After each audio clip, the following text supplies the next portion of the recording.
गुरुदेव महेश्वर गुरु साक्षात् परब्रह्म तस्मै श्री नमः। तुमेव माता च पिता तुमेव वन्दे च सखा तुमेव विद्याद्रवणं तुमेव सर्वं देवदेव। हे प्रभु राळवालोक श्री कर्म कर्मदायक सदा विपुत्र संकट उद्धार करी नवग्रह खंडन करी स्वर्गारोग्य करी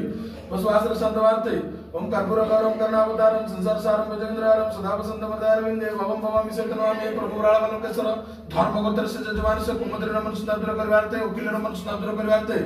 करजदामर मुक्ति करवार्ते अभाव अनाटन मुक्ति करवार्ते परिवार रे सुख शांति दवार्ते धन जन गोपलक्ष्मी रे बढ़ित रखवार्ते मन संताप दूर करवार्ते आपन को मस्तक भाद्रव मास अद्य रविवार रे आपन को मस्तक गवाक्ष फल लायक धर्मका दूर जल करी नवग्रह खंडन करी शरीरार्घ्य करी बसवास रे संतवार्ते मन संताप दूर करवार्ते नवग्रह खंडन करवार्ते शरीरार्घ्य रखवार्ते बसवास रे संतवार्ते आपन को मस्तक गवाक्ष फल लायक धर्मका दूर जल करी ओ धर्मगोत्र से जजमान से उकिल तस जाय कुमद्र मन संताप दूर करी करजदामर मुक्त करी अभाव अनाटन मुक्ति करवार्ते परिवार शांति दवार्ते आपन को मस्तक गवाक्ष फल लायक धर्मका दूर जल करी नवग्रह खंडन करी शरीरार्घ्य करी बसवास रे संत मनवा आपन भगवान विख्यात सदा भगवान।